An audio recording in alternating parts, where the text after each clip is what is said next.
جی السلام علیکم ورحمۃ اللہ وبرکاتہ۔ کلاس دہم امید کرتا ہوں تمام بچے ٹھیک ہوں گے۔ بیٹا آج 3 ستمبر 2020 بروز جمعرات سبق علی بخش مصنف کا نام قدرت اللہ شہاب کا بقیہ نثری حصہ مکمل کرنے جا رہے ہیں، تو آئیے بغیر تاخیر آغاز کرتے ہیں۔ سنا ہے اپریل میں جاوید چند مہینوں کے لیے ولایت سے لاہور آئے گا۔ ولایت مملکت اردو میں یہ لفظ برطانیہ کے لیے بولا جاتا ہے۔ جب وہ چھوٹا سا تھا ہر وقت میرے ساتھ ساتھ رہتا تھا۔ اللہ کے کرم سے کرم نعمت انعام۔ اب بڑا ہوشیار ہو گیا ہے، ہوشیار چالاک پھرتیلا۔ جب اس کی والدہ کا انتقال ہوا تو وہ اور منیرہ بی بی علامہ محمد اقبال کی بیٹی منیرہ، جسے علامہ محمد اقبال پیار سے بانو کہا کرتے تھے، منیرہ میاں صلاح الدین سے بیاہی گئی تھیں، اور میاں صلاح الدین معروف شخصیت تھیں لاہور کی، اور میاں صلاح الدین میاں امیر الدین کے بیٹے تھے۔ جی جب اس کی والدہ کا انتقال ہوا تو وہ اور منیرہ بی بی یعنی اقبال اور منیرہ بی بی بہت کم عمر کے تھے۔ ڈاکٹر صاحب نے نرس کے لیے اشتہار دیا۔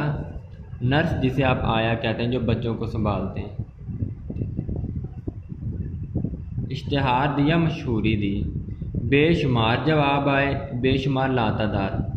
ایک بی بی نے تو یہ لکھ دیا کہ ڈاکٹر صاحب کے ساتھ شادی کرنے کے لیے بھی تیار ہے۔ ڈاکٹر صاحب کسی قدر پریشان ہوئے اور کہنے لگے، علی بخش دیکھو تو صحیح اس خاتون نے کیا لکھا ہے۔ میں بڈھا آدمی ہوں، اب شادی کیا کروں گا۔ لیکن پھر علی گڑھ سے ایک جرمن لیڈی آ گئی۔ ٹھیک ہے،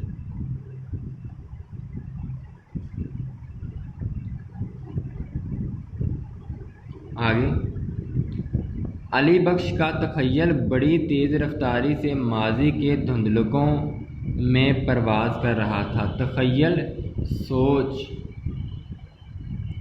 تیز رفتاری سے، تیزی سے، ماضی، گزرا ہوا زمانہ،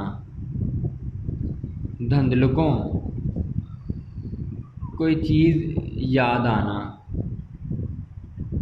میں پرواز کر رہا تھا، اڑ رہا تھا، یعنی وہ ماضی کو بہت یاد کر رہے تھے۔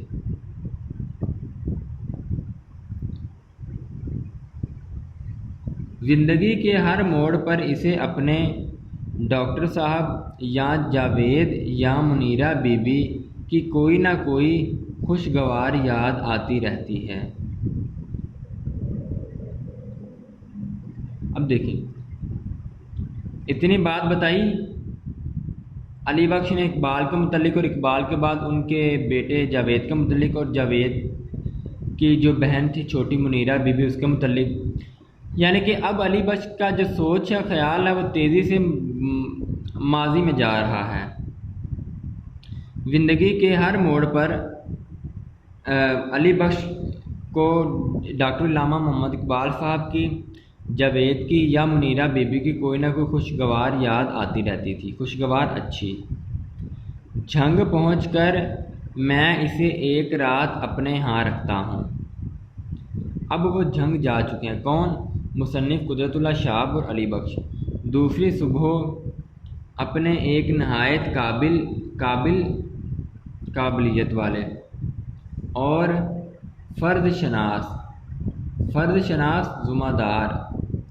ذمہ داری کو پہچاننے والا کپتان محبت خان کے سپرد کر دیتا ہوں۔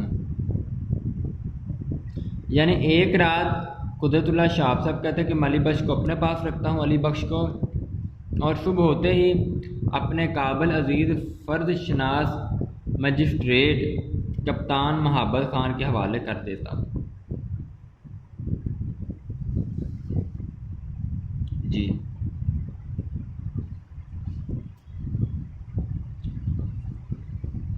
کپتان محبت خان علی بخش کو ایک نہایت مقدس تابوت کی طرح عقیدت سے چھو کر اپنے سینے سے لگا لیتا ہے۔ پھر علی بخش کی عزت اور حوصلہ افزائی کی جا رہی ہے، کیونکہ علی بخش ڈاکٹر علامہ محمد اقبال صاحب کے بہت ہی عزیز اور محبت والے خادم گزرے ہیں۔ پاک تابوت ڈبہ عقیدت محبت چھو کر اپنے سینے سے لگا لیتا ہے اور اعلان کرتا ہے کہ وہ علی بخش کو آج ہی اپنے ساتھ لائل پور لے جائے گا اور اس کی زمین کا قبضہ دلا کر ہی واپس لوٹے گا۔ حد ہو گئی، اگر ہم یہ معمولی سا کام بھی نہیں کر سکتے تو ہم پر لعنت۔ کتنا بڑا جملہ بول گیا ہے مجسٹریٹ کپتان محبت خان۔ محبت خان نے سب سے پہلے علی بخش کو عقیدت سے چھونے کے بعد علی بخش کو سینے سے لگایا اور پھر تاریخ میں لکھا جانے والا جملہ بولا، کیا کہ میں آج ہی علی بخش کو اپنے ساتھ لائل پور لے کے جاتا ہوں۔ میں دیکھتا ہوں کہ کون ان کی زمین پر ناجائز قبضہ کرتا ہے اور کیسے کرتا ہے۔ اگر میں ان کی زمین پر قبضہ چھڑوا نہیں سکتا اور ان کے حق میں ان کی زمین نہیں کروا سکتا، یعنی یہ چھوٹا سا معمولی سا کام نہیں کروا سکتا، تو مجھ پر لعنت۔ یہ آپ کے سامنے لکھا ہوا ہے شہاب نامہ۔ دراصل شہاب نامہ اس سبق کا ماخذ ہے۔ قدرت اللہ شہاب کی ایک کتاب ہے شہاب نامہ، اس میں قدرت اللہ شہاب کے کچھ مضامین لکھے گئے ہیں اور یہ مضمون علی بخش بھی شہاب نامہ سے لیا گیا ہے۔ بیٹا آپ کا سبق علی بخش مکمل طور پر اختتام کو پہنچا۔ انتہائی تفصیل کے ساتھ میں نے یہ سبق ختم کیا ہے۔ اب تمام بچوں سے گزارش ہے کہ پیراگراف میں تشریح کے حوالے سے الفاظ معنی اور حوالہ متن بھی یاد کیجیے گا۔ حوالہ متن میں وہی 2-3 چیزیں، سبق کا عنوان، مصنف کا نام اور ماخذ لکھنا چاہیں تو لکھ لیں۔ اس کے بعد بیٹا یہ سبق خلاصے کی صورت میں پوچھا جا سکتا ہے، تو تمام بچوں سے گزارش ہے کہ سبق کا خلاصہ خوش خط انداز میں اپنی کاپیوں پر زبانی لکھیے گا۔ رمضان سکندر تمام بچوں سے اجازت چاہتا ہے۔ خوش رہیں، آباد رہیں۔ السلام علیکم ورحمۃ اللہ وبرکاتہ۔